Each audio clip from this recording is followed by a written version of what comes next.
Hello and welcome to We Are Ports. My name is Johnny Dunlop and we are at Shamrock Park this evening ahead of the Player Fit Championship fixture between Portadown and Institute. Shamrock Park celebrates tonight. League champions with a game to spare, and Shamrock Park is in party mode. A full house as the Portadown supporters welcome their heroes, their champions, onto the field. A guard of honour from Institute welcome the Portadown side out onto the pitch. We will run through your teams here imminently.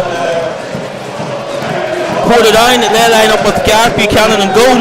Number 3, Ross Redmond. 6, Luke Wilson. 7, Lee Chapman. 10, Ryan Mays. 12, Kenny Kane. 13, Eamon Fife. 14, Jack Henderson. 26, Gary Thompson. 37, Kieran Dobbin. And number 41 is Brandon Diao. Portadown substitutes are Aaron Hogg, Owen McCall, Paul McElroy, Mark Russell, Zach Barr, TJ Murray and Jamie Brown.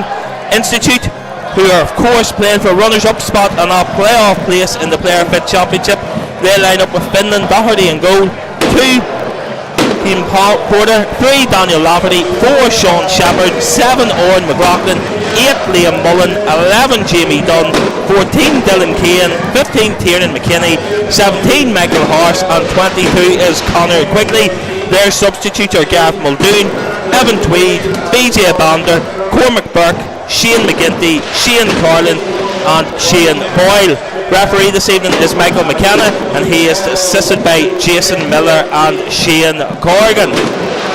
We will pause here for a minute's silence in memory of the father-in-law of Niall Curry, who passed away earlier this week.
Observed minute silence in memory of the father-in-law of Niall Curry, who passed away earlier this week and was buried today. Our condolences to the family circle.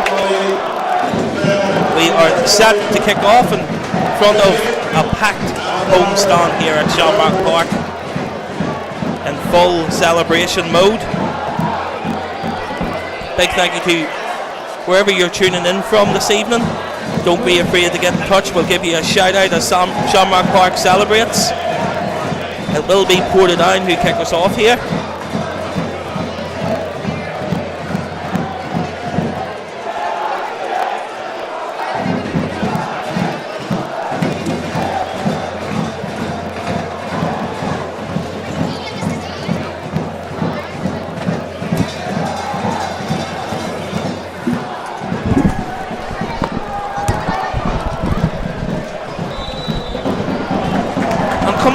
Come off the hour. I'm joined by Mr. Neil Campbell on co-coms tonight. How you, Neil? How's it going, Johnny? Sorry, I held up there dealing with the wee man and the chippy queue was a bit long, so here I am. We'll let you off of it. It's not an ordinary night at Shamrock Park, Neil. Well, I was queued out the door and round the block, so yeah, here we are. Hopefully relax now. Get us with a relaxed game to finish the season, Neil. Well, this is the thing, you know, the last time we were here doing the commentary together, it was far from relaxed. It was definitely anything far from relaxed. But Portadown are champions, securing the league last Saturday with a draw here against Dundela, while Institute and Bangor finished 1-1 at the Brandywell. That meant Portadown would claim the Player Fit Championship title and go up back to the Premiership at the first time of asking. I think the fireworks display is a little bit exuberant there. The players getting hit there by the sparks. Just a bit. Just a hold up a play there. Some exuberant fans outside of the ground celebrating a wee bit too much. Well, you can never celebrate a wee bit too much when you win the league, to be fair, but I don't think it's a good idea to be endangering the players. Not recommended. While Portadown are in full celebration mode here this evening, Niall Curry has selected a strong team. They want to finish on a high. They of course Institute have all to play for here. They want that all important second spot, that playoff place, as they compete with Bangor and Annie United, who are playing up the road this evening in the other fixture. So Portadown is the place to be for the Player Fit Championship action this evening. Back out here to lead Chapman. Chapman to Graham Mays. Mays with a deep cross into the box.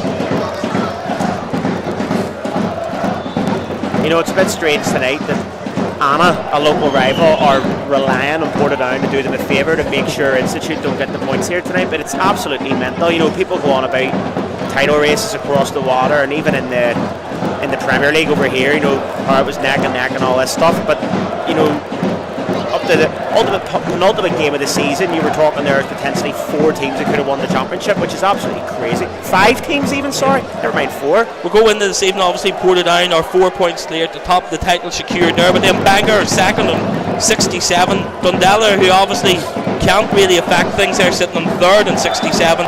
Annie United 4th and 67, and Institute are 5th and 66. So it's mad to think that the team that's starting the evening in 5th could end the evening second with a playoff place for the Premiership. It's absolutely crazy.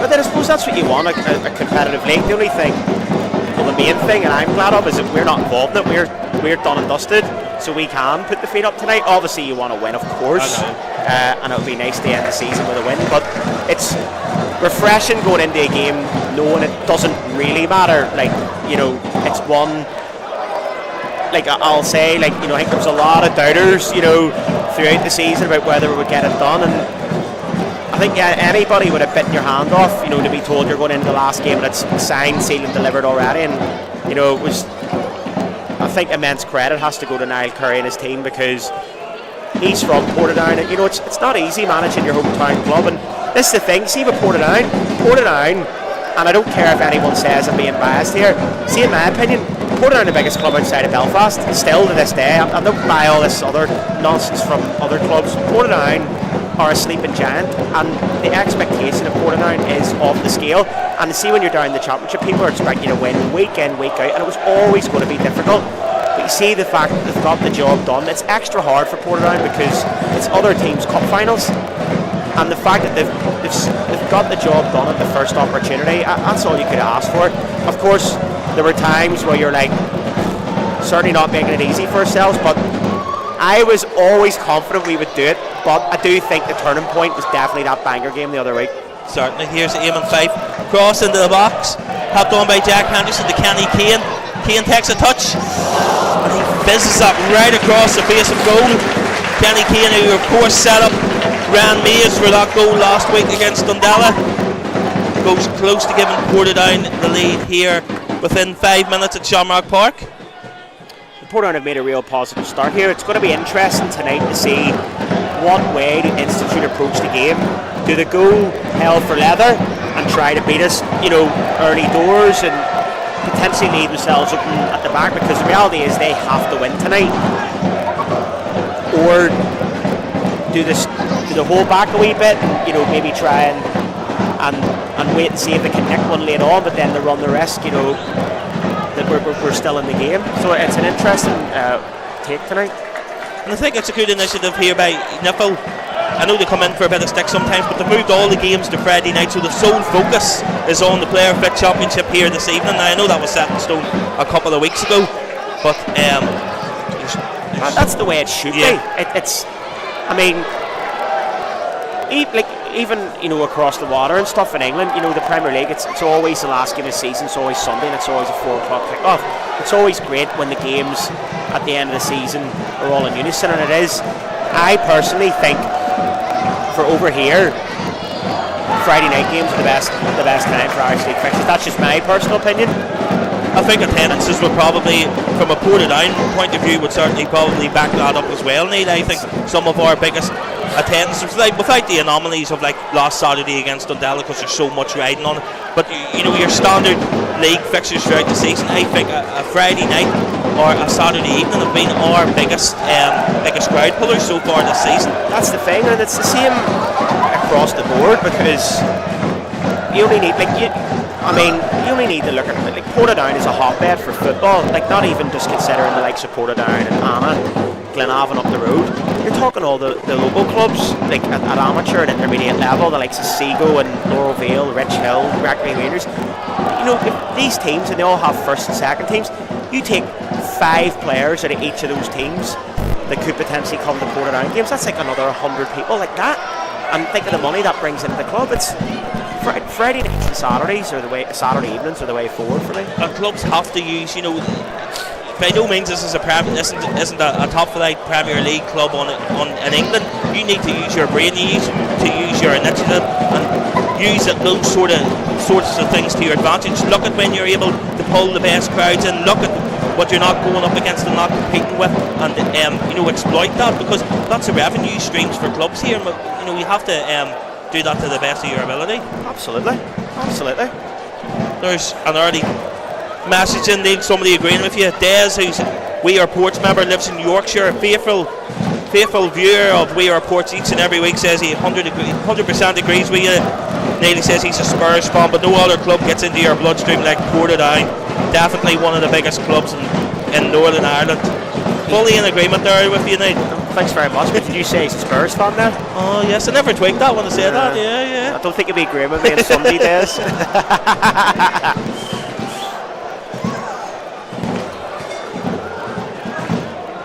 But listen, I know obviously tonight they're getting presented with the trophy and stuff, and that's great, and it's going to naturally bring out more people and stuff, which again is superb. But again, Friday night kickoff, or sorry, here.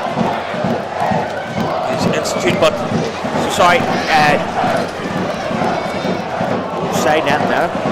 Again, sorry, with a Friday night, you only need to listen to the atmosphere here tonight. It's absolutely stupendous, and Friday night allows for that as well, because as I said, there's people that play sports on a Saturday, and it's absolutely great to see such a great crowd here tonight.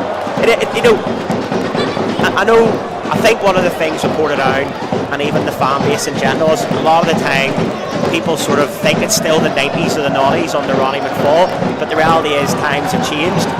But tonight reminds me of that era, that big crowds, everyone's having a great mood. It's just it's great to see. People have to remember too, Portadown's a massive club, there's no doubt about that, but there's a generation need of Portadown supporters that haven't seen Portadown win a top flight. Like us, we've seen Portadown win top flight league titles, we've seen Portadown win doubles and Irish cups and bring the Premiership title down the last days umpteen times, and there's a generation that aren't familiar with that, and this is their era, this is what they're living now, and this is where you get hooked, this is where Portadown get into your bloodstream, no matter what league it's at. This is Portadown going back up to the big time, but it's nights like this that hook young supporters in for life. But this is it, and I can only speak from my own experience of a 3-year-old here tonight, and the whole week he's just been going on Portadown champions. And he's only 3, but he's buzzing to be here tonight. Just everything going on, the fireworks and all things, it's great. And this is it. You want to get young fans hooked, and the stuff that Portadown have done this season, off the pitch has really helped with that, and again brings into the fact, the initiatives of getting the kids in for free or for £1 or whatever, and that's what you want. And again, having the young kids here on a Friday night kick-off, for example, and to see the bigger crowd, it gets you hooked. To win the Portadown, Lee Chapman to take. Des has been back in touch. He says he's for the North London derby on on the weekend, Neil? You not heading over, are you? I wish I was. I'm going over to the RC United match the following weekend, so I'm not going to wish you good luck, Des.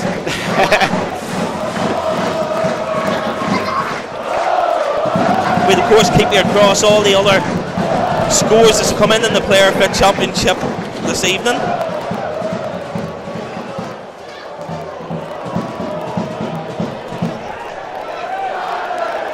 Dundalk have taken the lead against Harlan and Wolf Welders. Jordan Jenkins with the goal there.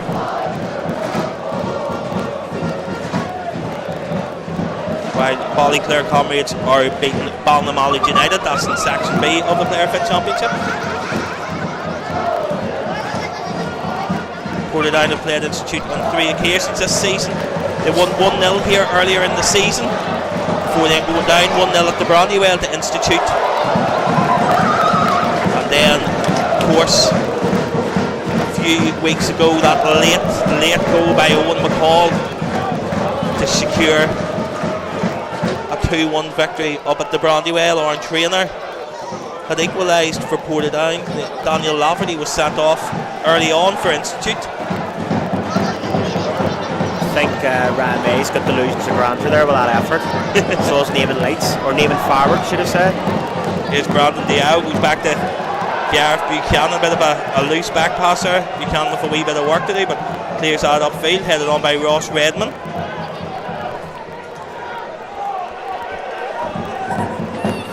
Saying to somebody else earlier this week, you know, the season started with that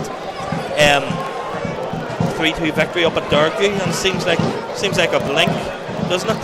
And yet here we are, the final game of the season. And then you get I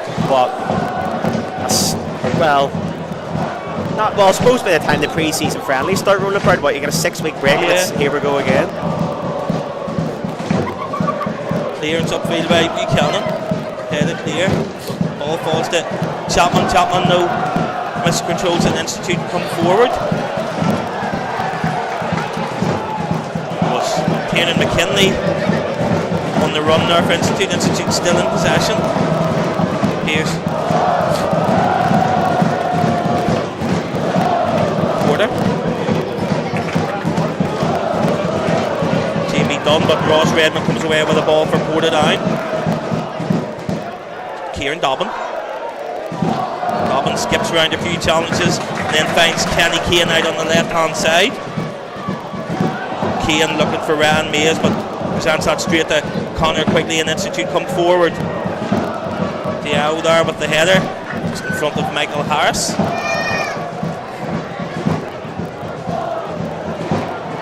So, without me sounding like a complete balloon here, if Dundalk finish second, because they're currently second right now because they're winning 1-0 and the Bangorana game's a draw. If the Dundalk finish second, Dundalk can't affect anything. But if say for talk's sake, Dundalk finish second, Anna finish third on goal difference, does nobody play in the playoff then? No. The playoff place will pass down. The automatic promotion place doesn't pass down. Yeah, but the playoff place does pass down. I thought that, just making sure, rather than making a fool of myself on commentary. Yeah, that's the way it is. All a wee bit complicated. Look, it's here. Honestly, it's easier working out Einstein's special theory of relativity than it is the NIFL playoff scenarios. It's ridiculous, to be perfectly honest. Eamon Fife takes a touch. There's a smashing ball over towards Kenny Kane, but Porter was there with the headed clearance, but there's an offside flag up anyway.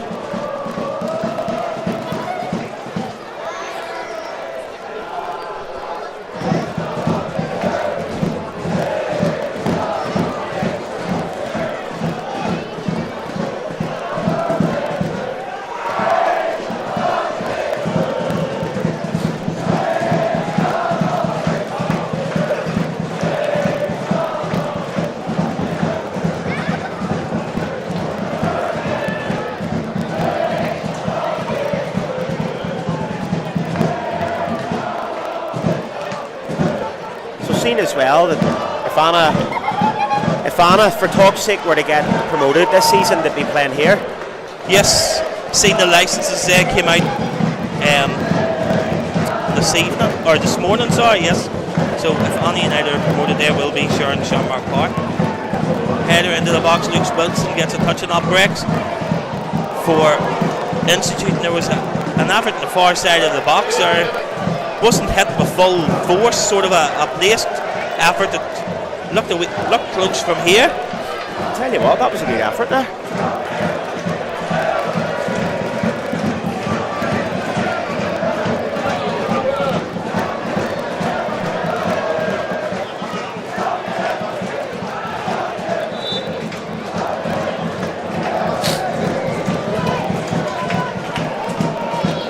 So what games are you looking forward to most then next season, Jonah? Looking forward to the derby games. Looking forward to the games against Glenavon. The big teams coming back to Shamrock. We need to make Shamrock a fortress next season. What about you? Glentoran away. Glentoran away. It's sure you know that. It's my favourite fixture. Like, it's the one I look out for most. When am I playing the Glens? Hateful. All offence intended. Liam Mullen went down there for Institute looking a free kick, but referee wasn't interested. And then there's I guess Kieran Dobbin was saved down there, and that will be a free kick to Portadown.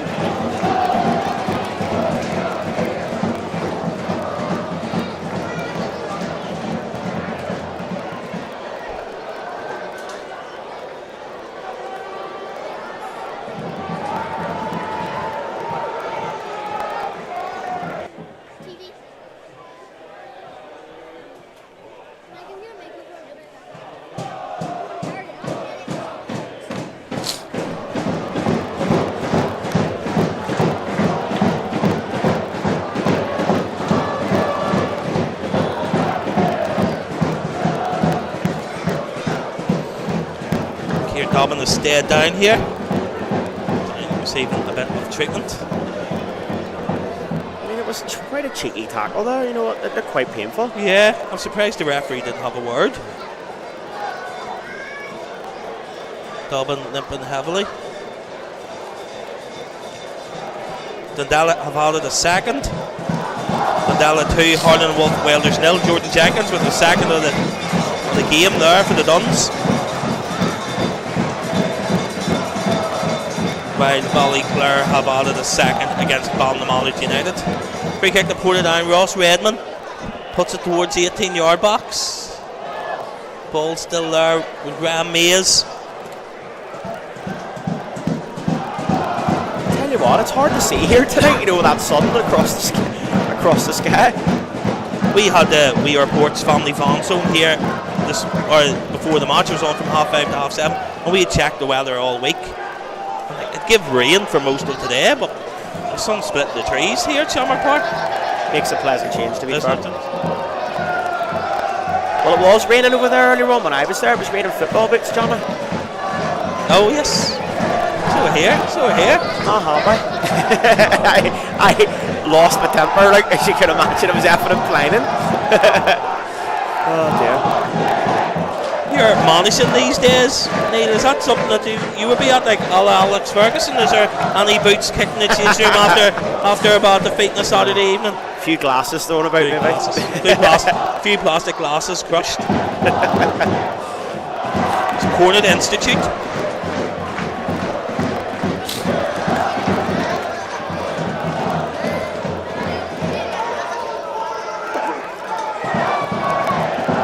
Thought Institute would have had a bigger support tonight. What is there now? West on, would there be 40, 50? I don't know.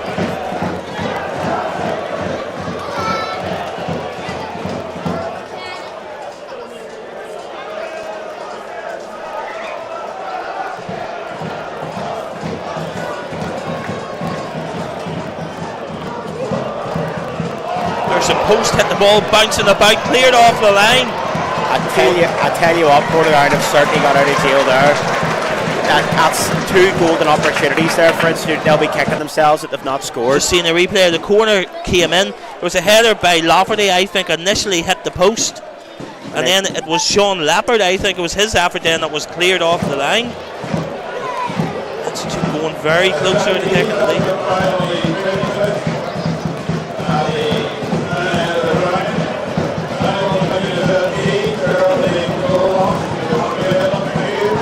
thank you to our match sponsors for this evening's game. 2 match sponsors, Paul Thompson Freight, along with Betty's Ice Cream, and our ball sponsors this evening are Ronsconi Pet Products, Robert and Bobby Harson, Murdoch Building Supplies, and Ashley Elliott. Our PSS man of the match sponsor this evening is Kingston Briars.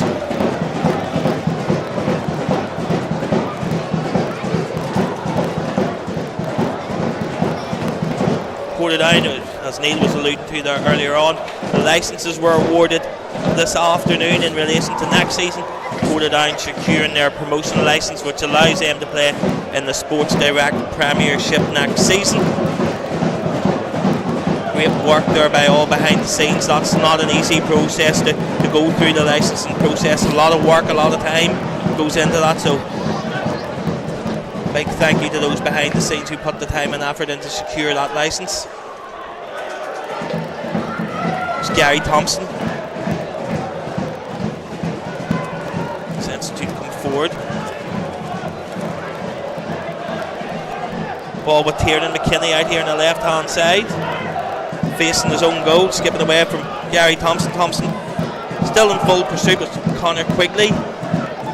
Ball now with Institute skipper Sean Lappard, who's been linked with a host of Premiership clubs in the upcoming season. Kieran Dobbin, but shows too much of that. An Institute possession, but Luke Wilson heads clear before Ross Redmond boots that up the field, looking for the run of Kenny Kane, but the ball goes out for a throw in.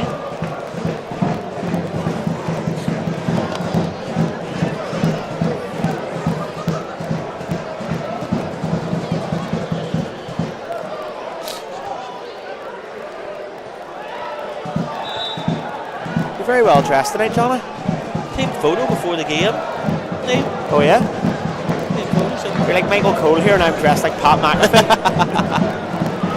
Gonna get up and all do I was waiting on you coming in your Jerry the King Lawler outfit, crying and all, Neil, sitting there, wee cape and off.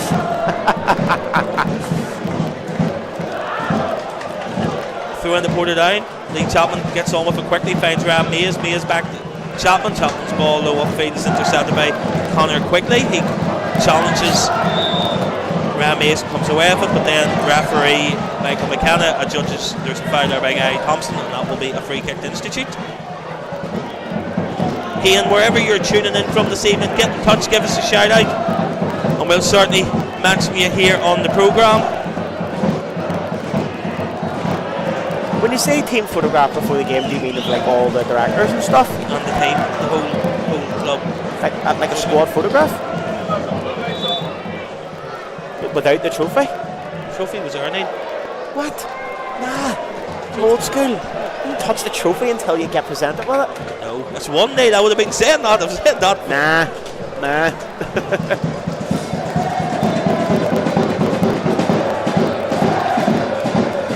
When's our new kit sale, by the way? More importantly. Word on the street is it'll be in and around hopefully June. I'll not put any date on it, Neil. Are you a fan of it? Yes. Yeah. I haven't really seen it, to be honest. I've seen that photograph and stuff. That one when they were announcing the new sponsorship deal with the FDS. I really like this season's kit, to be honest. I think it's the best kit we've had in a long time. I maintain out of this season's 3 kits that the black kit is the nicest one. I really like it. I actually think the home kit out of the 3 this season is the weakest, and it's still nice, yeah. But the white with the red is lovely. I think the whole trio of kits we've had this season is the best that we've had in a long time. I like the Adidas, or last season with Adidas. The yellow. I like the yellow and the red home kit. I thought they were really smart, but well, big shoes to fill, with nice away kits this year. Look, I'm expecting some tidy wee numbers next season. I always say to my wife Rachel that when I stop buying a new shirt of the teams I support, that's when I'm officially old. So I cling on by buying a new shirt every season. When I stop doing that, that means I've hit middle age. You'll never stop doing that. Good man, Good man. I think the same. Ball into the box again.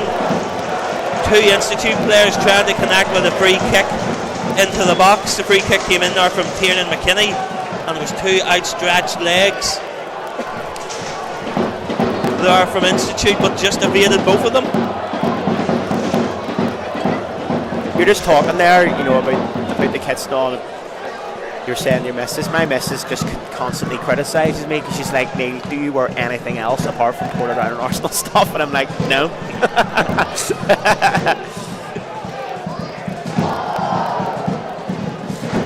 Clearance, rebounds off Fife, and then Ram Mays tries an effort there from distance but doesn't catch it right, and that goes straight through to.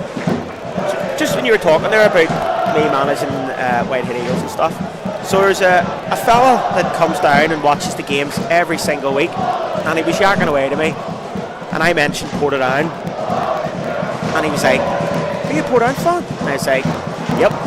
And he goes, that's really random up here. I was like, I know. He goes, I used to play for Portadown. Colin O'Neill. Who? Colin O'Neill. Colin O'Neill? Yep. Colin O'Neill will be of probably the likes of your dad. No, I think it was 88. There's that famous footage from, I think we beat Linfield here in the Irish Cup around about 1988, and Colin O'Neill doing a wee jig out on the line here, going up against a Linfield defender, and he just does a jig over the ball. You know, like something Anthony tries at Manchester United, but fails miserably. Colin O'Neill done it, skipped round the Linfield player and put the ball in the box. I think Greg Davison scored from it. Noah Folk here, man that played for Motherwell, I think scored the winner for Motherwell in the Scottish Cup semi-final against Celtic. He's down regularly, and just completely coincidentally, and we didn't realise at the time. So my dad was in Sainsbury's one day wearing a Portadown gilet, and he said he could stop by a person, and it was Colin O'Neill, being like, and started chatting to him about Portadown. Funny enough, a couple of years ago, we used to have ex-players that would come on to co-commentary. There's one that sprung to mind. Couldn't get in touch with him. Couldn't find him for love nor money. Here's Lee Chapman. Chapman puts that across goal, but the Institute keeper Doherty with a foot out. Clears it away. Here's Gary Thompson now for Portadown. Back out to Ram Mays out the right hand side. Mays plays that down the wing and finds Chapman. Institute will win the ball back and come forward through Liam Mullen. I can't believe that you compared Colin O'Neill to Anthony. I mean, what an insult. And you assume and failing miserably. Speaking of failing miserably, are you getting the walking stick air guitar out tonight? I think that was a one-time only thing, Neil.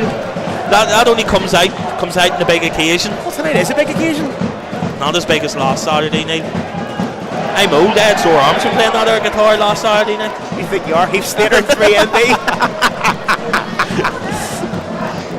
I love our niche wrestling references, Neil, that nobody else will probably get tuned in except for me and you. Yeah, it's all part and parcel of it.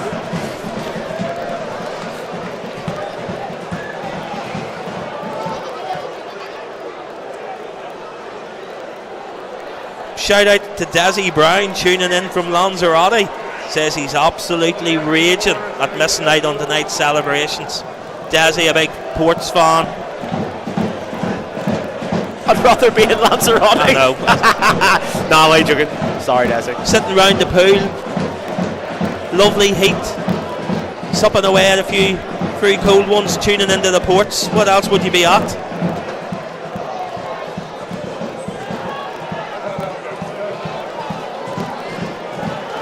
I always remember 2010, we were away on a big holiday away to Magaluf, and I remember Portadown, now this is obviously before the streams, Portadown were playing Ballymena at home in August, and I remember glued to my phone, my mates were like, what on earth are you doing? And I was like, let's see the Portadown scores come through, and we got absolutely chinned. I always remember Nathan Hanley scored against us. The absolute Taurus, a new one down here.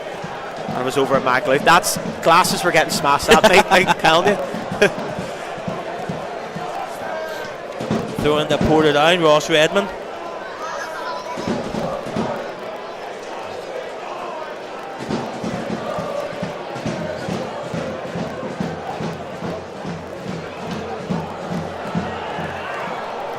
Played by Diao.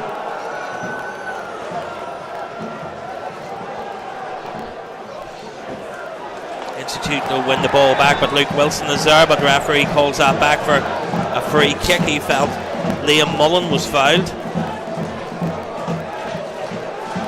I would say Luke Wilson definitely going under the radar this season is potentially someone that can be player of the season. He's been superb in that role in defence, and when you consider he's actually a midfielder, he's done phenomenally well this year. Certainly, yeah. Free kick there from distance, but that fizzes past Gareth Buchanan's left hand post. I tell you what, here Institute, they're fairly knocking on the door. We're in second gear now. It is party time here. Like, you can really see it.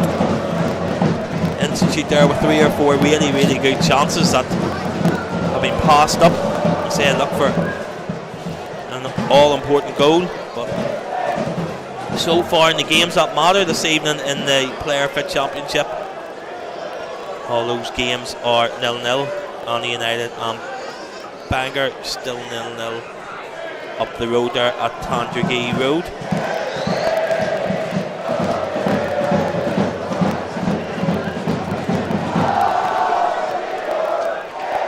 Here's Mullen. Back to Lafferty. Lafferty fishes out across and finds McLaughlin. McLaughlin's ball though towards McKinney. Goes over the heads of both him and Lee Chapman. That'll be a throw into Portadown.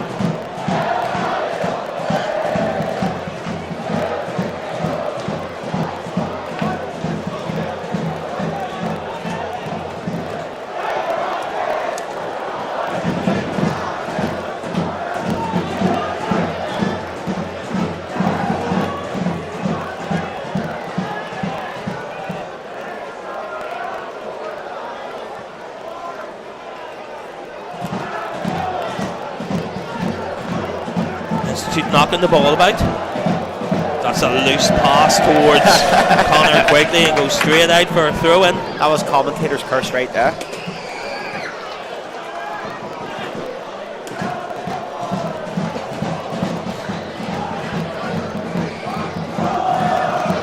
I know we were complaining about the sun there a minute ago, but now that it's went away, it's actually got a fair bit nippier. Yeah. Glad I brought my coat. There's Michael Harris for Institute. Closely shadowed by Luke Wilson, twisting and turning. Luke Wilson sticks a toe out and knocks that out for a throw into Institute.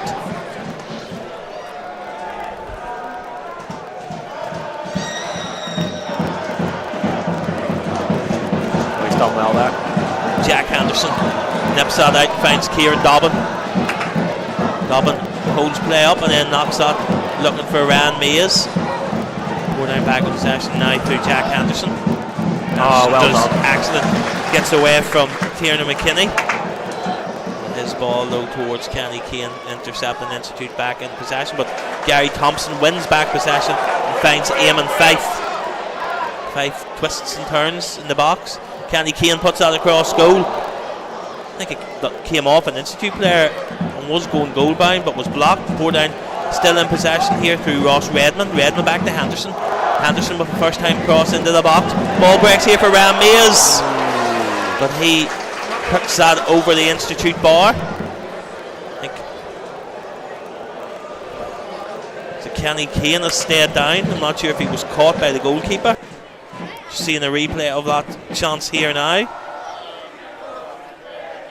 Henderson's cross into the box. Ball broke for Ryan Mays, but he hooks that harmlessly over the bar. Who would be your Portadown player this season so far? I have been thoroughly impressed with Lee Chapman all season, to be fair. He's sure and steadfast every week. Like, just consistent, and that's what you want to play. You don't want to play like, I know you can have a player that, you know, one week might be a 9 out of 10, but the next week's non-existent as a 5 out of 10. See if you have somebody it's consistently 7, 7.5 out of 10 every week. See if you have a team like that, you win leagues. And see, he keeps it simple and never stops running. And that's half the battle. Yeah, he's been superb. And then if I had to pick somebody else, I know I already mentioned Luke Wilson, but again, I think Eamon Five's been superb as well. But if you were putting a gun to my head right now, I would say Lee Chapman. Yeah, I would echo those sentiments, and I would imagine most supporters clubs, once it comes to award season here, I would be surprised if Lee Chapman isn't sitting with a table full of trophies. He's been excellent this season for Portadown, like you said, Mr. Consistent.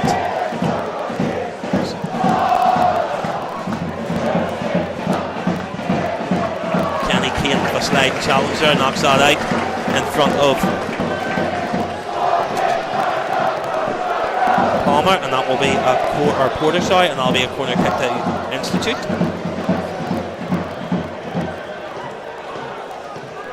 Just a note for those tuning in, we will be going then after this match live and for free on YouTube for live coverage of the trophy presentation. So after we finish here, get yourselves onto the We Are Ports TV YouTube channel, and we will be broadcasting live and for free there as Portadown lift the Player Fit Championship trophy. Are you walking around on the pitch with a camera? I don't know what's happening yet. The roving reporter.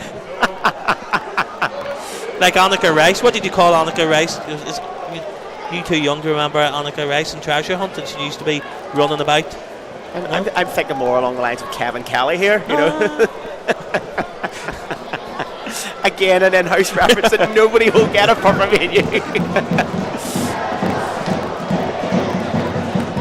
That's the real reason why you're wearing a shirt and tie, isn't it? Because you're going to be on the pitch after interviewing people. I don't know. Jeff Shreves on the pitch. Going and telling somebody they've got booked and they're going to miss some big massive cup final that they're not aware of. Do you remember that? It's mad. That's 12 years ago now. Ivanovic, wasn't it? Yeah, that is like time. It's actually scary.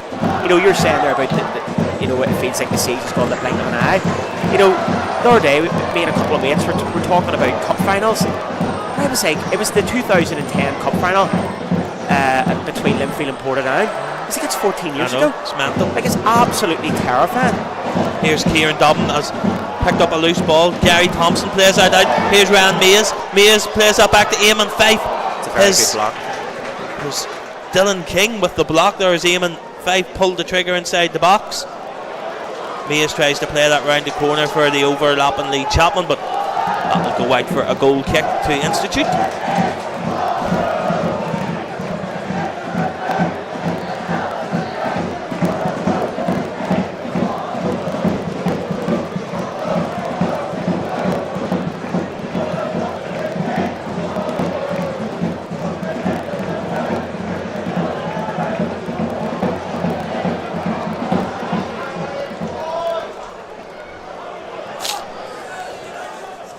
Chapman takes a touch and clears that upfield. That'll be a throw into Institute.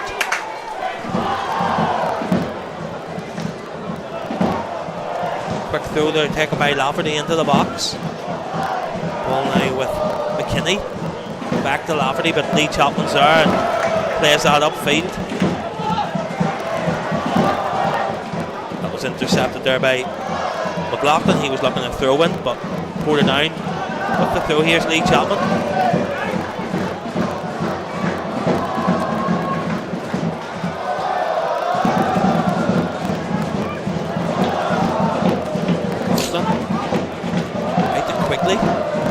Quickly finds Harris, but Diao was there, nipped in. That'll be a throw into Institute just inside the Portadown half. Almost 40 minutes gone here at Shamrock Park. Portadown 0, Institute 0. Also on the United 0, Bangor 0 at Tandragee Road, and the other big fixture this evening in the Player Fit Championship. I wonder what sort of crowd they have around there tonight. I'd say Bangor would have brought a big crowd with them. We thought that for the game here, and they didn't bring a big crowd. I was really disappointed by their crowd that night.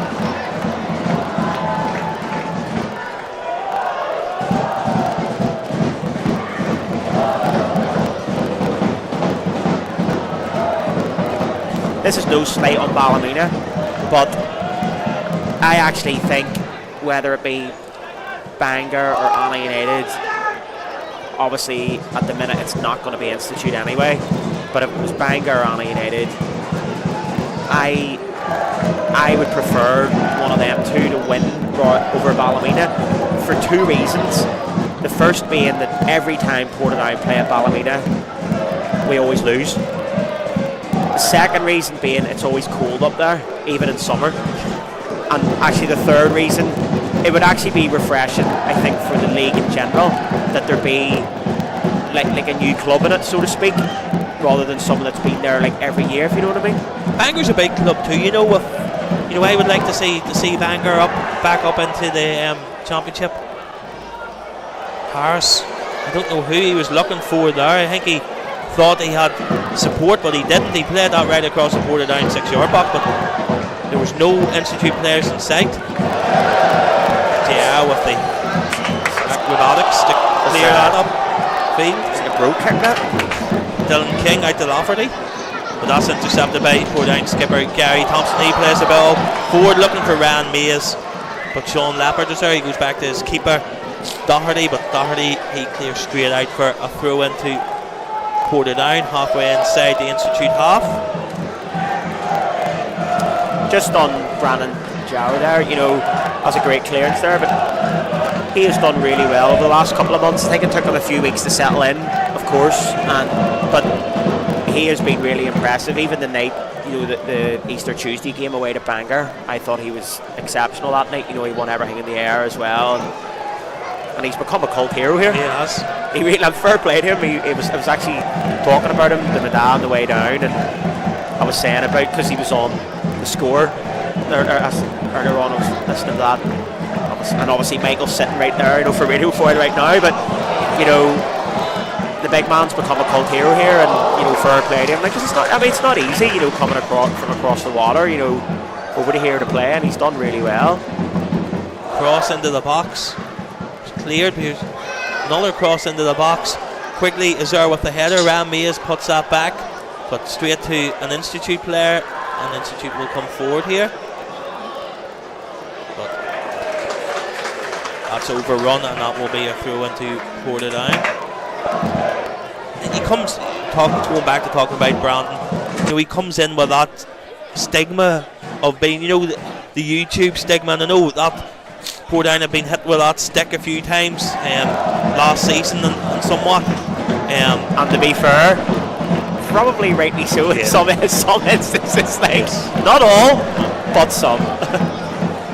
But I agree with you. He's been tarred with that brush, and it's not fair, because he actually has done very well for us. I wondered, the linesman to give a corner, it was a clear goal kick. He then has changed his mind, and the Institute player is far from happy about that. Just, again, we're talking about time flying. Do you remember in the season, just when you're saying about the linesman, the first game of the 08-09 season in the championship?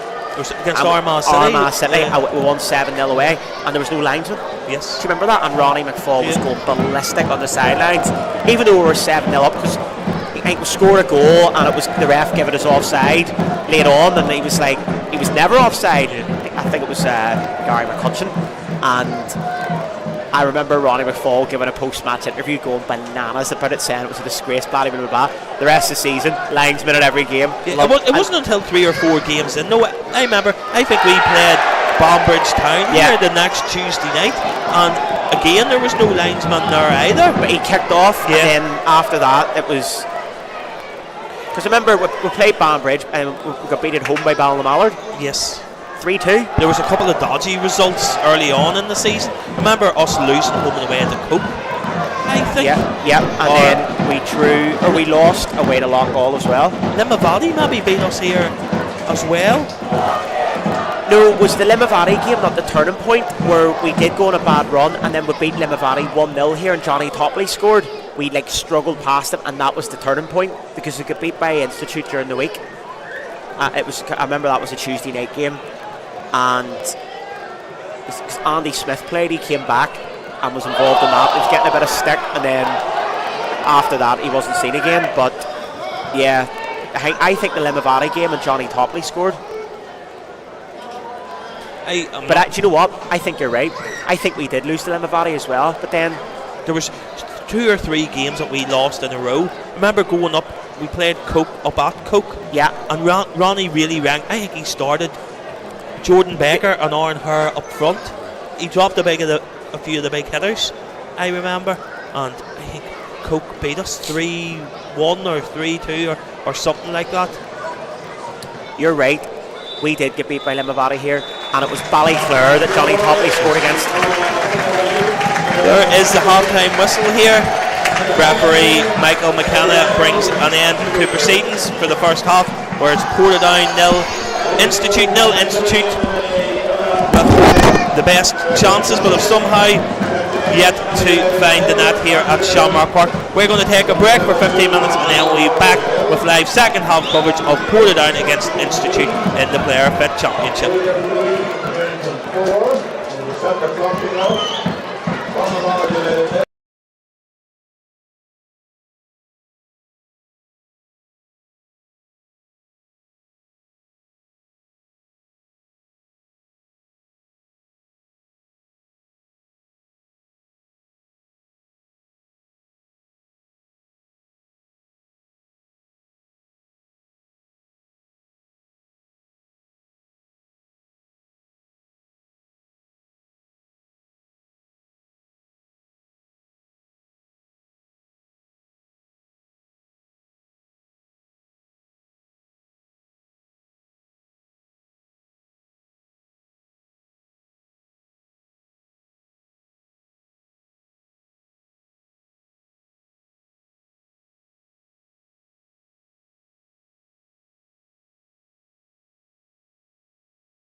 Hello and welcome back to We Are Ports TV Live for the final second half of the 23-24 season. Portadown 0, Institute 0 at half time.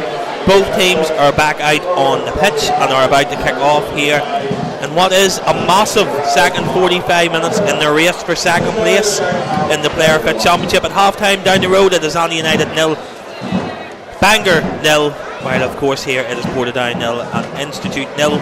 It's Institute, Bangor and Annie United battle it out for that playoff place, and we are off here at Shamrock Park. You all suitably refreshed, Neil? Yeah, I've got my coat on now, it's a bit nippy. I know, I went and done the same.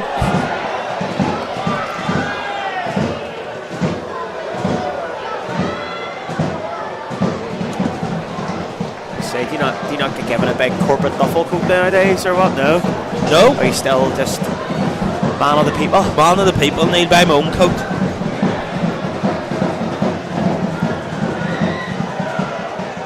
Was all cocky there in my shirt and tie for a while, thought well, nice and warm, and then like you said that sun went down, it was absolutely Baltic. You can never trust the weather over here, can you?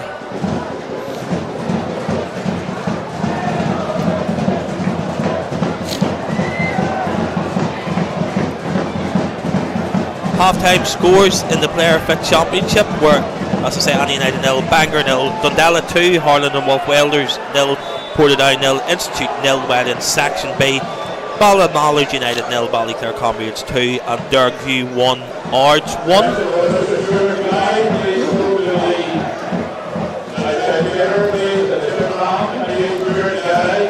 Earlier on, Newington beat Knockbreda 4-3 at Breda Park. An early kickoff. Yeah, the fact that it was an earlier kickoff just because of the floodlights thing, I just think that makes a mockery of, like, I mean, you're talking, that's the second tier of football over here. Do you know what I mean? That needs seriously addressed, in my opinion. See, if you want to play in the championship, you have to have floodlights. That's farcical, in my opinion, and that's not a dig at Knockbreda. I just think that's pantomime, in my opinion. Do you know what I mean? You're talking about standards and Dundela not being allowed in the Premier League because of the width of the pitch. You know, a championship team not having floodlights, to me, that's farcical. No, because there was a couple of games that Knockbreda were called off, and then called off a couple of times. The same up at Dergview. Yeah. I think Ireland and Wolf Welders were still playing games. Hey! A loose back pass. That's out, surely. Have to recover there quickly, although I don't think it was going goal bound. Goalkeeper Doherty clears upfield. Here's Kenny Kane. Nobody in the box. His cross ends blocked, and I'll be through on the Portadown. Ross Redmond takes a quick throw back to Kenny Kane. Kenny Kane feints and then puts a long looping cross into the box. It's headed clear. Ram Mays finds Lee Chapman out in the Portadown right hand side.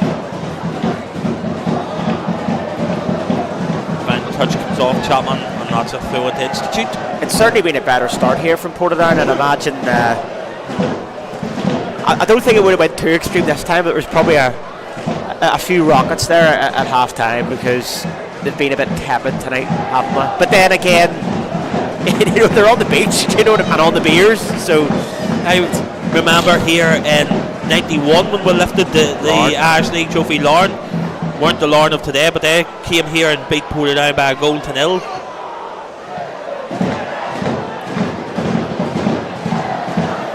Harris takes a touch, but Luke Wilson is there covering, and he goes back to his goalkeeper Buchanan. A big shout out again to our match sponsors this evening: Paul Thompson Freight and Betty's Ice Cream, and our ball sponsors Ransconi Pet Products, Robert and Bobby Harrison, Murdoch Building Supplies and Ashley Elliott, and our PSS man of the match sponsor, who is Kingston Briars.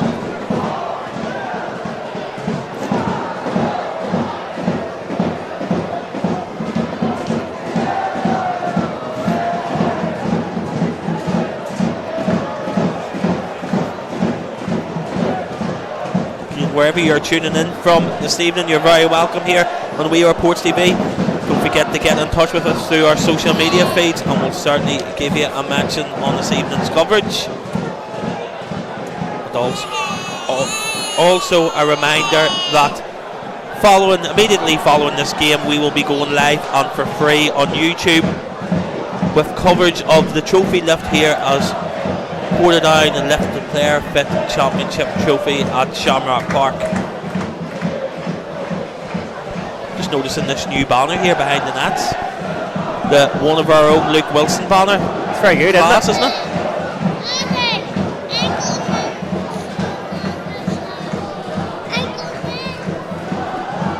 Kenny Kane heads that on. Here's Jack Henderson. Fife controls, and then he can skip forward. But Lappert is across the cover. Portadown win the throw and get the game back underway quickly. Ross Redmond with a ball up towards Kenny Kane.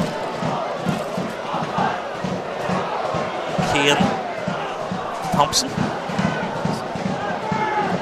backheads out to Kenny Kane. Kane with the cross into the box, but it's headed clear. But Jack Henderson is there, puts a long, high looping ball into the box, which Doherty punches. Kane wins that back, and it's now Jack Henderson for Portadown. Henderson looking for Kieran Dobbin, but that's picked up by Dylan King, and he plays that up towards Michael Harris, but Luke Wilson is there and clears the ball upfield. Harris has stayed down here for Institute.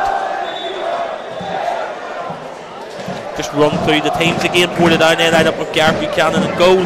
3 Ross Redmond, 6 Luke Wilson, 7 Lee Chapman, 10 Ryan Mays, 12 Kenny Kane, 13 Eamon Fife, 14 Jack Henderson, 26 and Captain Gary Thompson, 37 Kieran Dobbin, and 41 Brandon Diao. Institute they line up with Fintan Doherty and that's Haim Porter, 3 Daniel Lafferty, 4 Sean Lappard, 7 Oren McLaughlin, 8 Liam Mullen, 11 Jamie Dunn, 14 Dylan King, 15 Tiernan McKinney, 17 Michael Harris, and 22 is Connor Quigley. Looks like Portadown are going to make a substitution here. So Old McCall getting warmed up. Yeah, I'm wondering who's making way. You'd imagine it's one of Gary Thompson or Jack Henderson, perhaps. I'm going to go Dobbin. Think Dobbin will go off? I'm going to go Dobbin. Could be completely wrong, of course. In fact, I probably am.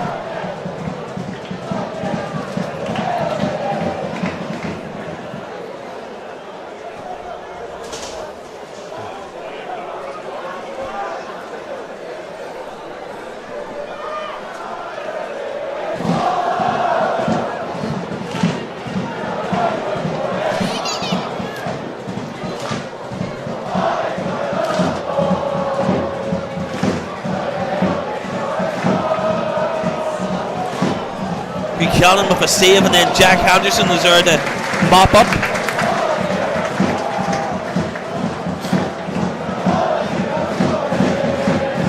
Throwing the Institute out on the far side. Leave with the throw.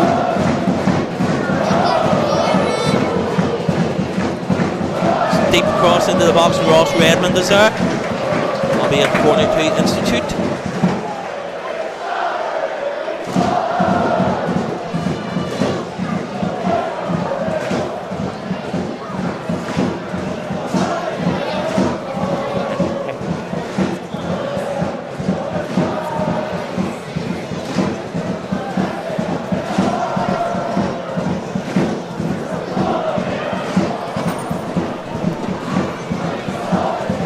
Corner, but that's straight to Kieran Dobbin. Dobbin clears upfield, but there is no Portadown players in the Institute half, and that will drift for a throw into Institute. The Institute right back didn't take that well when the ball boy mugged them off there. Outstanding.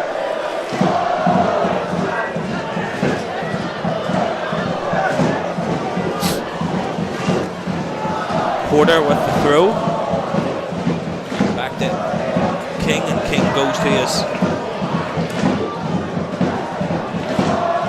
goalkeeper.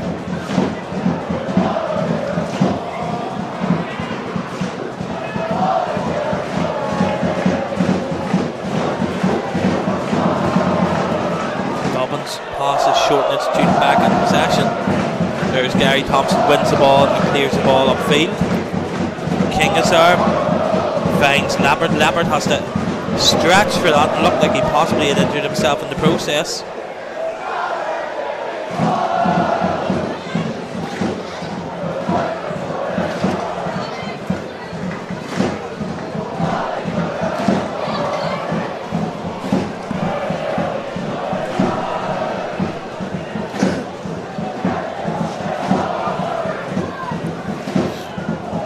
Kick to Portadown.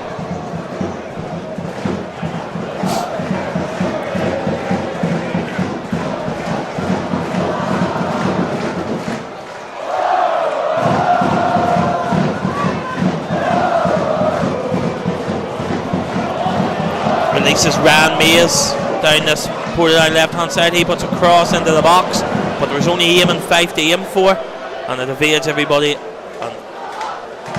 Goes to the far line. Institute keep the ball in though. Here's been a mess up, and then there's Kieran Dobbin. He goes for an effort to the near post, but that's in, or sorry, was aiming 5 rather. See, and hits the side netting. The Institute defending there, that's modern day football. That baffles me. Why would you not just clear your lines there? Do you know what I mean? Could you imagine if Philip Major and Alfie Stewart or someone, you know, doing that? It's madness. Like, just clear your lines. That's crazy. It's not the place to try to play football in inside your own 6-yard box. Definitely not. Kenny Kane with a header. Oh, surely no. Portadown appeals for a penalty, but not forgiven. Here's Jack Henderson now. He's had a very good game tonight. I thought Jack Henderson was really impressive last Saturday against Dundalk. I thought he was excellent. Ross Redmond nicks that down the side and finds Kenny Kane.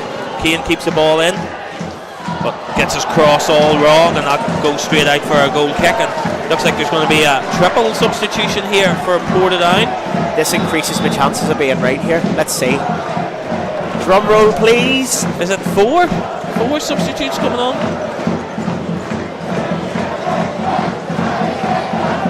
Aaron Trainer, Paul McCall. No, I don't think it's Aaron Trainer. Jamie Brown.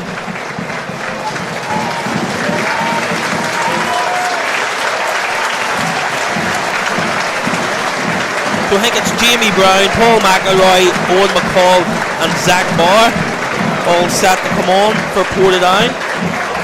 Well, I was right, who was coming off. I told you. Just out of interest, I know obviously, you know, we do the streams every week from home games and whatnot, and thank you to everyone that's listened throughout the season. What games? What was the game where most people tuned in for? Would it, like, which game in particular?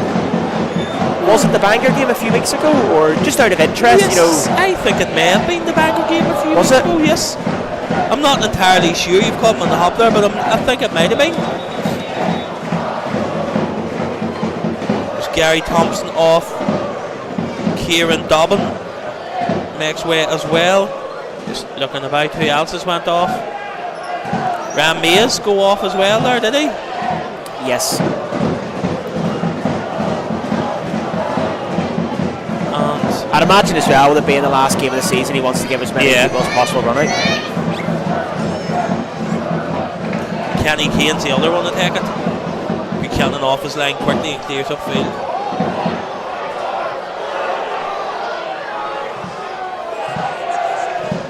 Here's Eamon Fife effort there from the edge of the boxes. Blocked. Big man wins everything. He is, honestly, he reminds me like of a basketball player. He's so tall.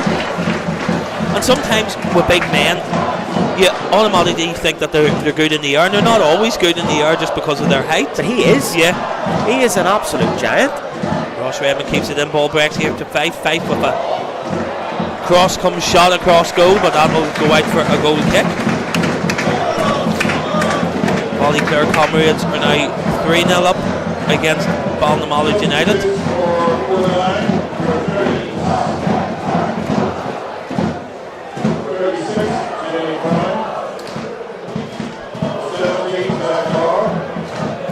Just out of interest, there's us chatting to ourselves, asking each other questions.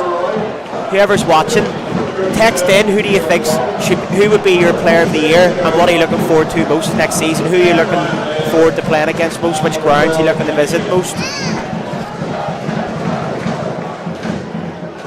Get in touch with us on our socials and we'll give you a mention what you think.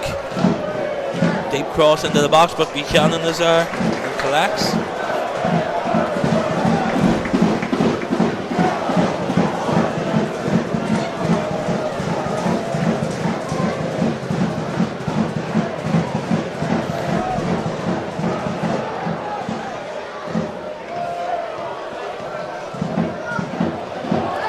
Here's Zach Barr with a cross, but that's into the hands of the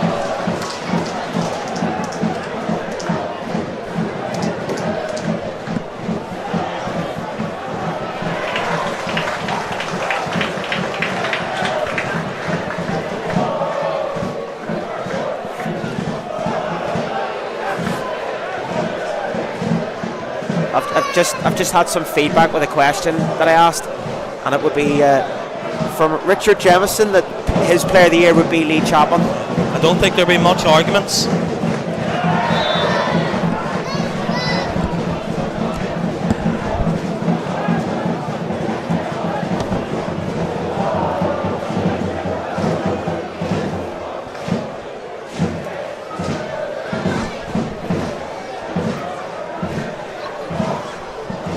Gareth Buchanan here, set to take a goal or a free kick there for Portadown, just popping it long, looking for Eamon Fife, headed clear by the Institute defence, won back by Ross Rebin, a bit of head tennis there.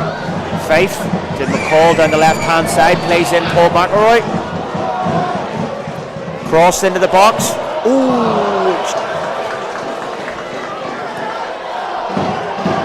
Portadown on the attack again. Henderson sprays it out to the right hand side, but it's a wee bit too far ahead. And it's gone out of play for an Institute throw-in.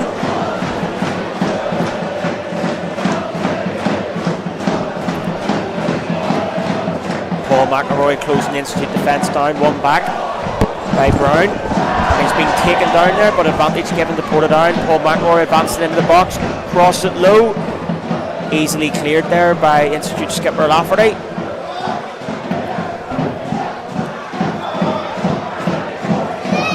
Portadown have been more attacking this second half, haven't they? Definitely have. It's Fife. Ball out towards Jamie Brown, but just too much pace on that. That drifts out for a goal kick to Institute. There's Des from Yorkshire. His player of the season agrees with what your comments were earlier on. He's went with Luke Wilson. Played out of position all season and hasn't looked out of place at all at centre back, and he says he's looking forward to playing Coleraine next season. That's a random one. Yeah. Any particular reason, Des?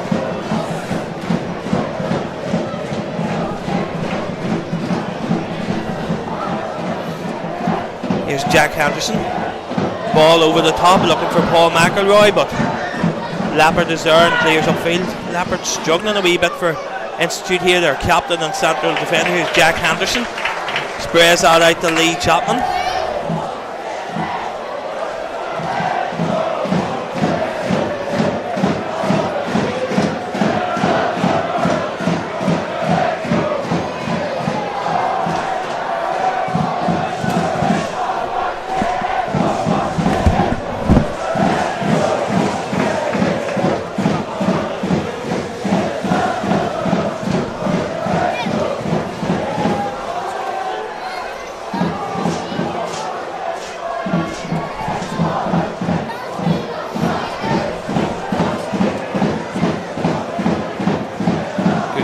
Back there by Jamie Brown, ball upfield, but Lappert is there and heads that clear, but Brown wins that again, and then that's helped on by Zach Barr.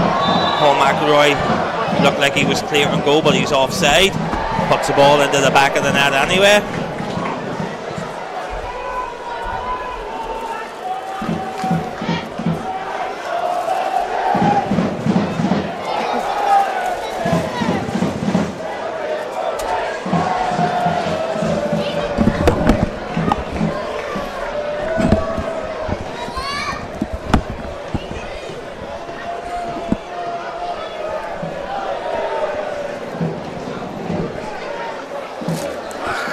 substitutions happening here for Institute. See, Oren McLaughlin has went off. Not sure the other player is to depart. There's a double substitution there for Institute.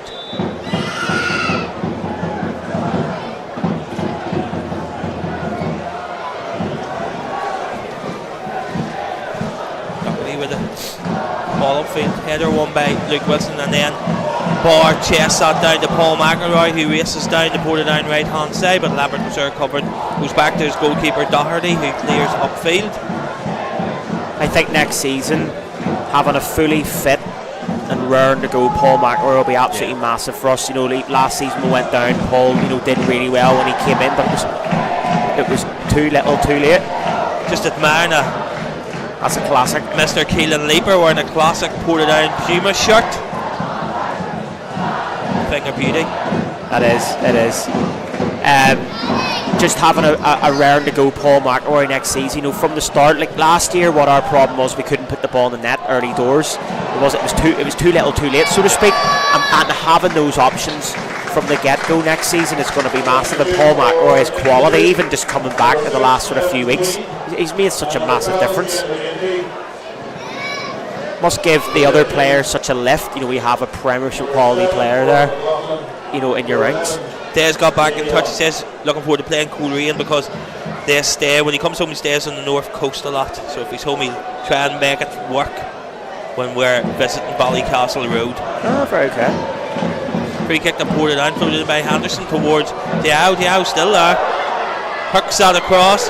Here's Owen McCall, blocked, comes back to Jamie Brown, blocked. The ball bouncing about that Institute box. Eventually it goes out for a goal kick. It's a bit of pinball there, but yeah, that makes sense. Sometimes we day trip the Banu. Yeah.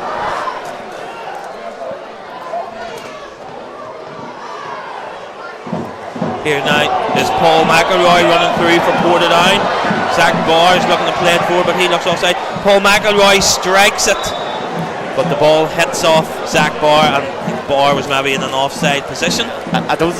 There's no thinking about it. He was a mile offside. Yeah. I don't even know what he was trying to. Like, even when he was calling for the ball beforehand, you know, you could see clear as day he was offside.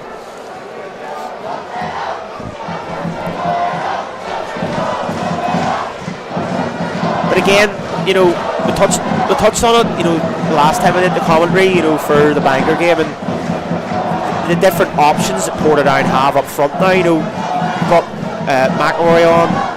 You've got Zach Barr now, who's more of a target man, you know, fives up and down. They've got a variety of different options up front, and that's exactly what you need, because obviously different scenarios, you know, when you're playing, and they're all a different type of striker. Here's Jack Henderson smashing ball out to Paul McElroy on the right hand side. He's Barr in support. McElroy takes a touch, looks to the back post of Ross Redmond. Redmond goes for the first time effort but doesn't catch it right, and that's allows Doherty in the Institute goal to collect. Institute now come forward through their substitute Shane Carlin. He skips away. I think it was Horse. He goes down, but the referee points for a goal kick. I think he was looking at penalty perhaps. I mean, if that was Man City, that would be given. As it stands, still Bangor occupy that playoff place. Still 0-0 up at Tandragee Road.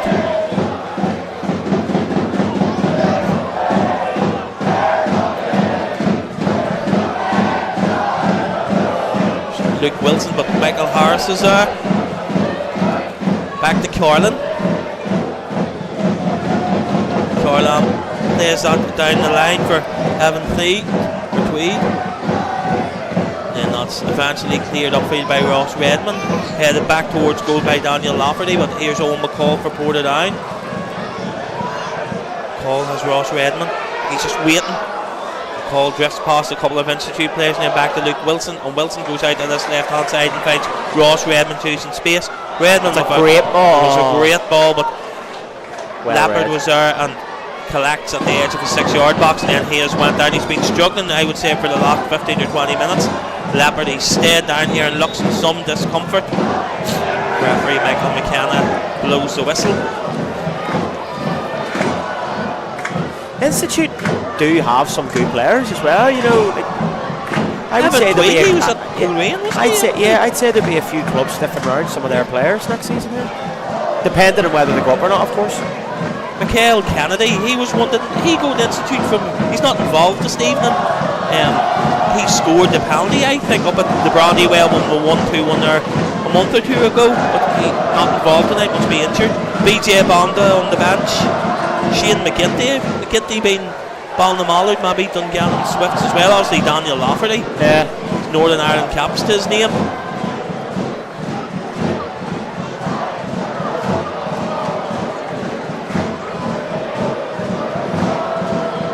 Would you fancy any of the teams up against Ballymena in the playoff?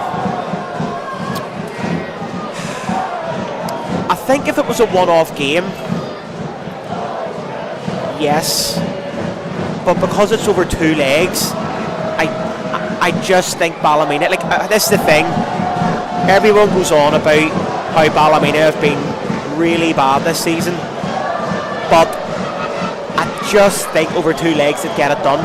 Like if you put it to 2 years ago, a lot of people were saying that we were definitely going to go down, because we weren't great and we got the job done. Do you know what I mean? It's a lot difficult for it's very difficult for a championship team to get up to the playoff, because it is actually geared for the Premiership team to stay up. You know what I mean? Especially with that second leg at the home of the Premiership team as well. Stuff. Exactly. Jack Henderson floats that towards Jamie Brown. Brown shows that. Here's Chapman. Chapman skips around his marker and then his cross is blocked, and that will be a throw at the Institute. But sorry, even going back to that playoff, if anything can happen in football, and we know that, and that's why we love it and all, and you just don't know. But I just think, you know, Ballymena, yeah, they've struggled this year, but I just think if it's, you know, all on the line, I think they have enough to get over the line. I could be completely wrong, of course. I was listening to the podcast or something today, and they were making the point that Ballymena are probably at the moment in their best form of the season. I think they maybe the 3 wins in their last 4, and that their issue probably has been not scoring goals. They have a decent defensive record, but scoring goals has been their issue. But that's the thing. If you don't score goals, you don't win football matches. It's no matter what level you play at. It's, you know, that's the basic principle. If you don't score, you're not going to win matches, and that is the problem. I mean, we Portadown have had that problem, you know, for the last couple of years. Yeah, wins a header. Here's Boyle. It's across into the box. First time effort though, and not straight into the hands of Gareth Buchanan.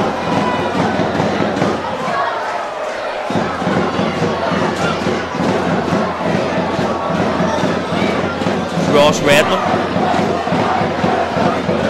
as hundreds of red and white balloons are bounced about the home stand. Are you talking about our fans? Are you talking about actual balloons? You trying to get me cancelled now? Here, colour comes for a reason. Come on.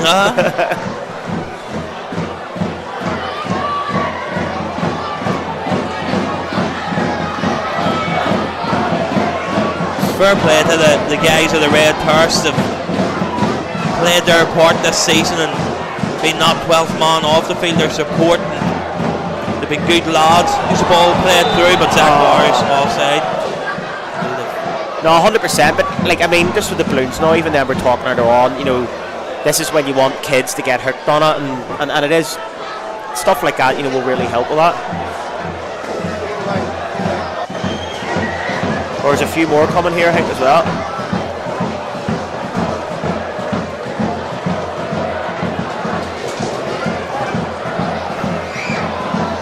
Rolled out here with Daniel Lafferty. I don't think it was goal bound, but I think it took a touch possibly off the eye, and that will be a corner to Institute. Into the 75th minute here at Shamrock Park. Still Portadown 0, Institute 0.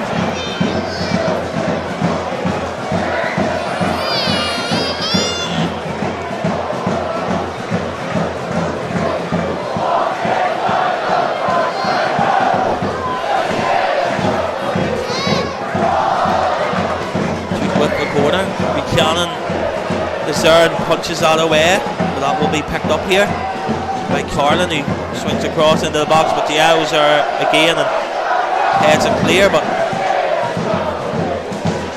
Institute come forward again as they look for this goal to try and propel them into that playoff position. Here's Lafferty. Finds Carlin, back with Lafferty. Good ball there by Lafferty in field.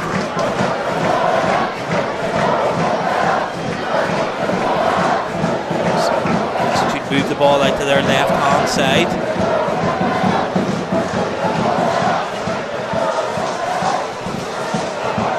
Now Paul McElroy will pick this up for Portadown, and he charges forward, but Lafferty is back. He gets that back to his goalkeeper Doherty.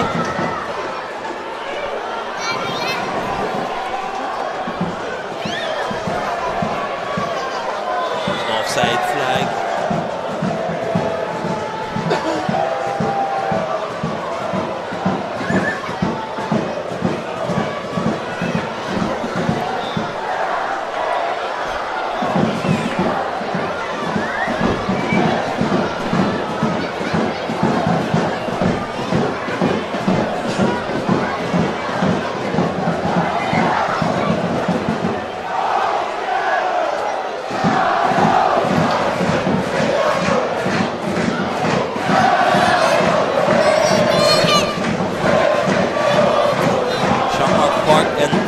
Voice. Say the last 15 minutes here. Chapman keeps that in and has found now Eamon Fife.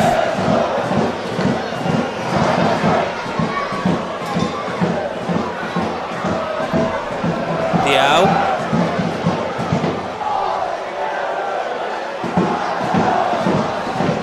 Ball played forward by Institute, but Luke Wilson is there, takes a touch, charges forward. Plays that through, tries to find Jamie Brown.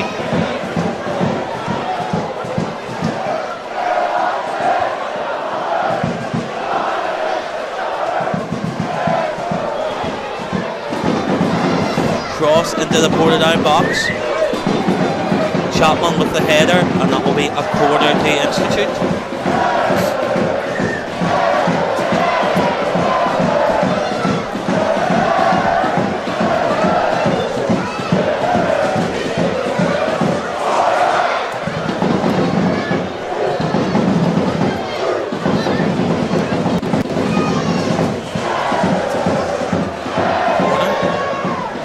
There, but not straight into the arms of Gareth Buchanan.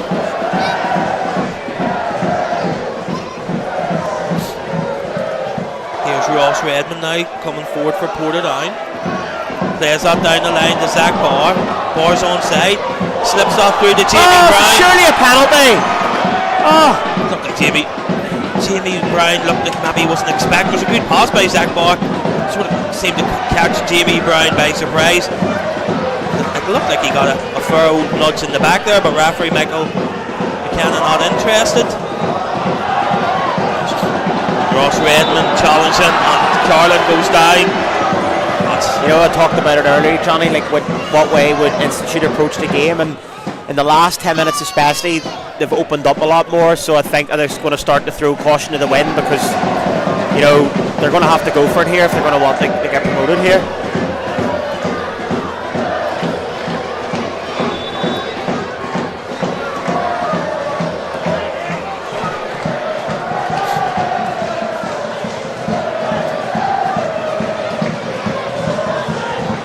I mean, if Institute, for talk's sake, were to score here, they would go third. Yeah. And there's the playoffs, so they're going to open themselves up, I'd imagine. And like in the last 10 minutes, Ross Redmond's been getting a lot of space down the left-hand side, and McElroy's had a lot of joy as well. So, you know, there's definitely going to be chances here for Portadown. Portadown now with a substitute. Ross Redmond goes off, and he's replaced by Caelan Coyle.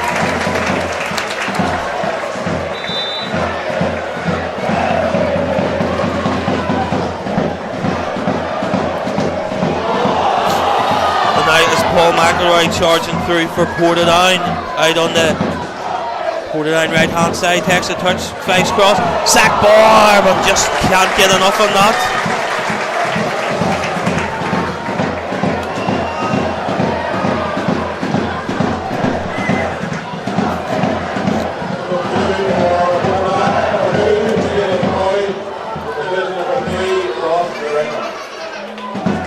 And it was with Keelan Coyle, it was his goal up at up at Dergview on that sunny Saturday in August, Portadown's first goal of that season.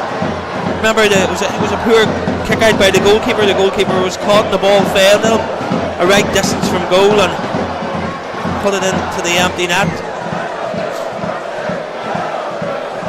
You see, with Keelan Coyle, he's obviously a flam machine, and then like you would imagine he's going to get a lot of joy here down the left hand side.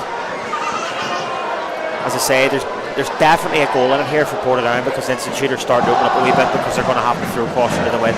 Free kick here to Institute. Daniel Lafferty standing over this.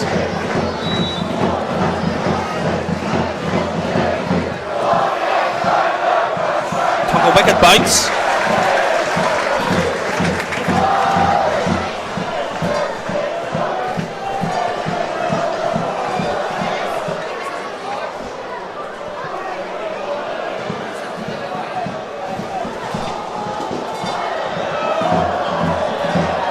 Eamon Fife stings the palms of Doherty in the Institute goal.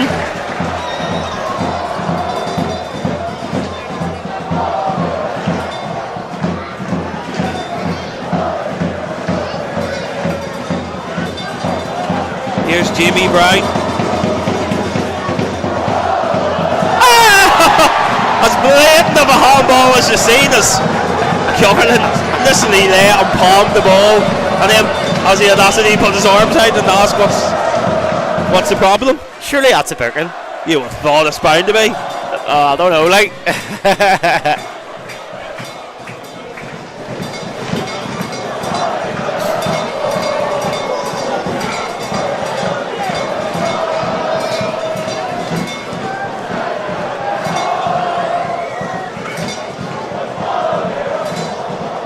So it's a free kick, and it'll be Keelan Coyle that'll look to. Jack Henderson swings that into the box. Headed clear. Now with Harris. Picked up there by Coyle, finds Henderson.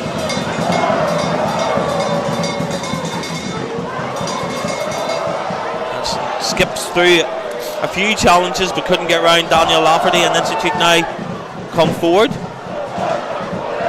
Cormac Burke to Quigley. The line towards the Talbot. Portadown now with Paul McElroy. Here's Zach Barr, takes a touch. How long's left? About 6 minutes? We're just about to go into the 84th minute.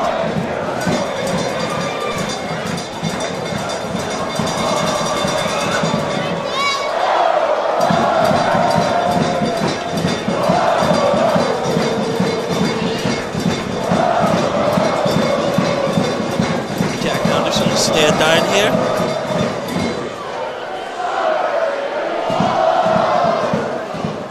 Harlan and Wolf Welders have equalised against Dundella's. Dundella 2, Harlan and Wolf Welders 2 at Wilgar Park. Wow. So that changes it then, does it not? I'm checking now. Not really. Institute does it still? Really. Dundella don't have an impact on anything. I know. But it means Bangor are second then. Yeah. Bangor were second anyway. Well, before kick-off, yeah. That's, I mean, if you finish second and you deserve, if you finish third, it's a bit not tainted, but you know what I mean. No, I know what you mean.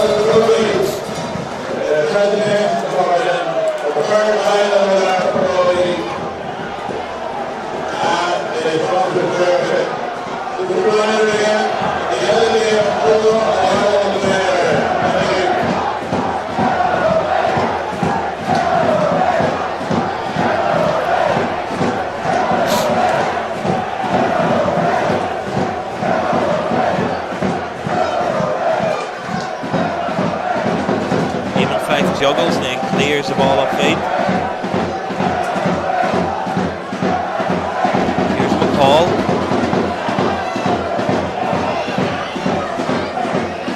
Paul wins that back from Portadown. As well finds Fife with the ball forward, looking towards Jamie Brown. McCall's had a good game since he's came on. He's been involved quite a lot.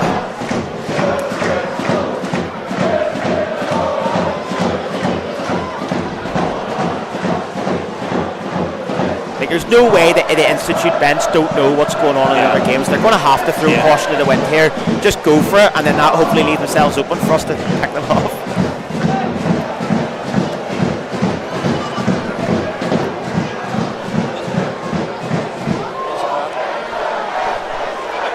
Ball through by Carlin. Ball bouncing about. It will break here. Portadown back in numbers. And Jamie Brown clears, but that'll be picked up by Lafferty.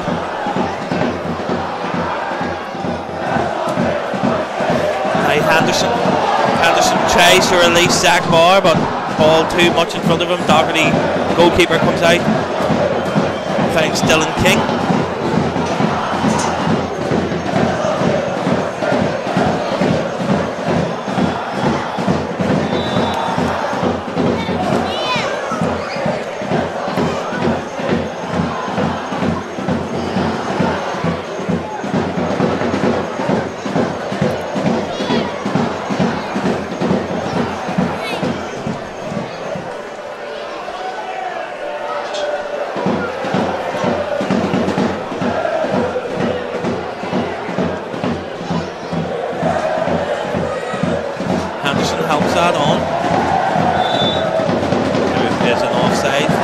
Anna are down to 10 men. 5 to go. McDonald has got a second yellow.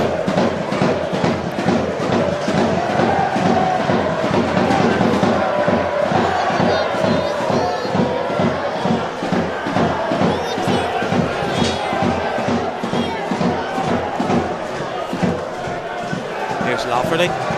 It's a loose ball, and McElroy will pick that up for Portadown. McElroy back to Henderson. Henderson with a delightful ball to Caelan Coyle. Coyle allows that to drift out of play, and that'll be a throw-in.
If you had to pick a man of the match, Johnny, who would it be?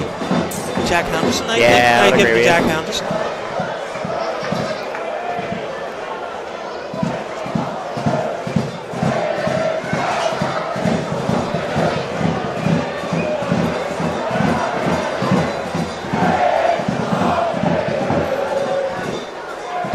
In the 89th minute, still Portadown 0, Institute 0, is still 0-0 up at Tandragee Road between Annie United and Bangor, though Anna are down to 10 men.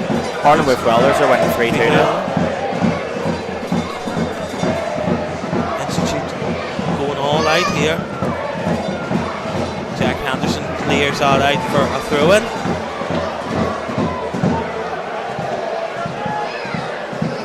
Again, we will be going live and for free on YouTube straight after this match for the trophy presentation. So get yourselves over to We Are Ports TV on YouTube to see Portadown lift the 2023-24 Clare Fit Championship trophy. I thought that ball was out, but it looked out to me as well. Definitely did. Cornered Institute. They throw caution to the wind. See, I find that mad. Like, they have a chance of going up. Like, why would you not send the goalkeeper up? They've told him to stay in. I think that's crazy. Diao was there and clears, but that will be picked up by Tweed.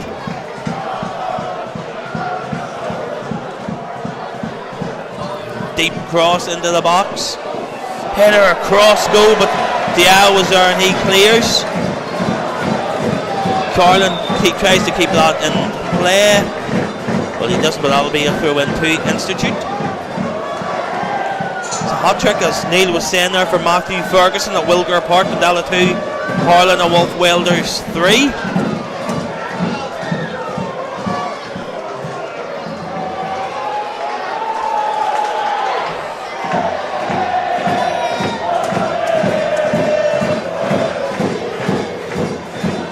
Lafferty puts that to the edge box to McGinty, and it's a goal! It's a goal for Institute in the first minute of injury time.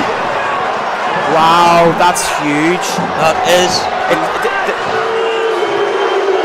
Now that's silly, but Institute fans running onto the pitch when it's not done yet, that is absolutely crazy.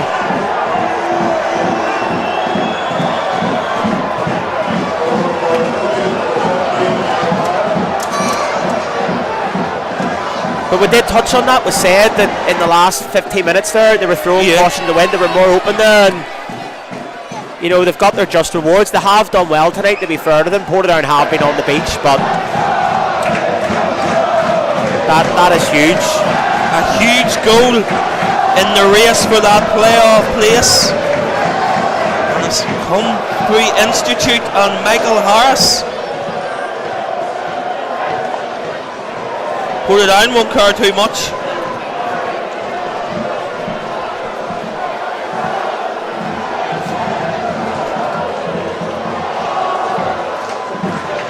The thing is, it won't put a dampener on tonight. At the end of the day, the objective for Portadown was just to get promoted, and it's done. So, objection. You don't want to lose, of course, but could there be a late drama here? Even more late drama? There's Jamie Brown twisting and turning. Puts out a cross goal. Oh. And the referee, referee says there's a shove there from Jamie Brown. That will be a free kick to Institute. So we were talking about earlier on, Institute started the night in 5th place. Yeah. And now could be set to secure that second spot on the Premiership playoff, which would be against Ballymena United.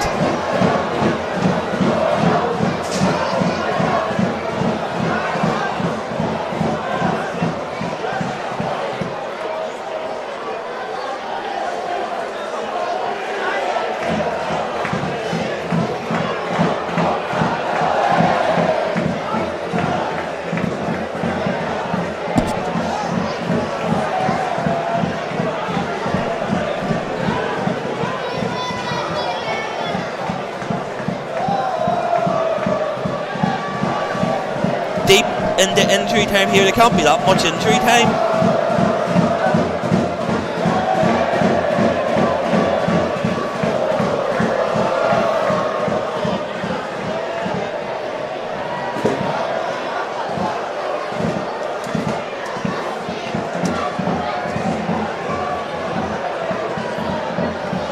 Into the 4th minute of injury time here at Shamrock Park.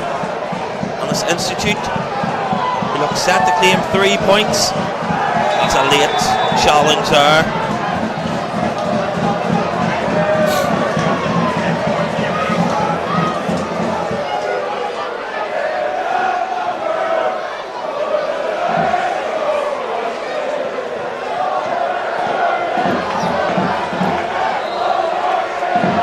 Jack Henderson floats that towards box, clear. Rex here to Jamie Brown. Institute are defending for their lives now, as you would expect. 11 men behind the ball, or 10 men behind the ball, sorry. They're in again here.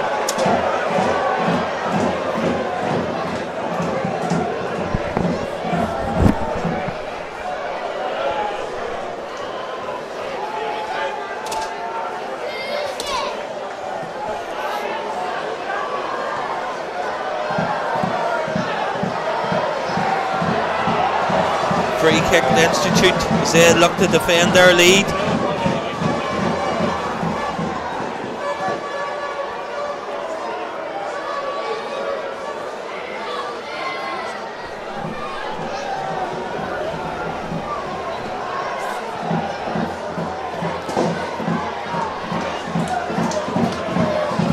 It's ended at Wilger Park, Dundela 2, Harlan Wolf Welders 3. I have the live scores on as well here because I'm genuinely intrigued because it is a fascinating battle. Here's Coyle with an effort from distance, but that's high and wide, and that might be that because, to say, we're now into the 6th minute of injury time here at Shamrock Park. I'm laughing at the Institute fans. All 10 of them run across the pitch there. I thought it was the Substitutes bench, and then I seen the way that they were coming. Flip me.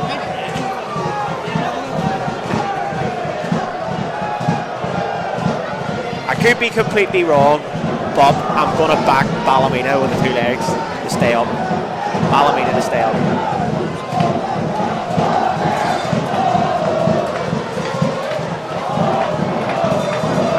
Really clear. Here's Owen McCall.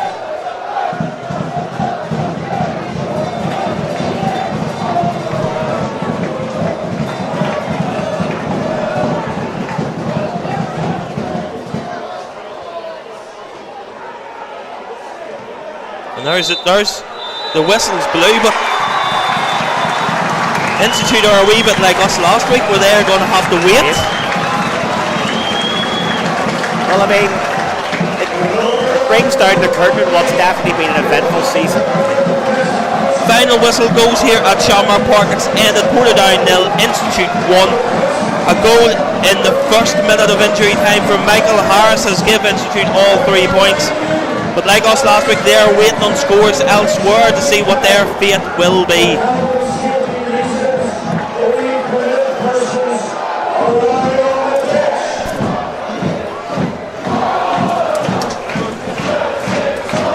We are going to cut our stream feed here now, but we will be live and free over on our YouTube page, where we will have coverage of the Player Fit Championship trophy lift.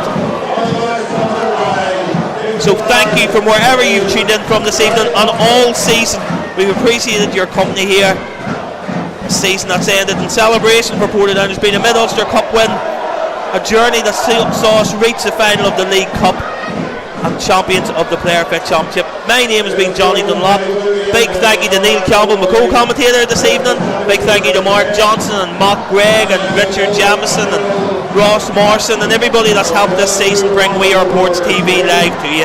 As I say, we will cut our stream here now, so tune in to our We Are Ports TV YouTube page, where we will have live coverage. And Institute are celebrating because they have secured that playoff place. But we will be back over on our We Are Ports TV YouTube channel with live and free coverage of the trophy lift as Portadown lift the Player Fit Championship. Good evening.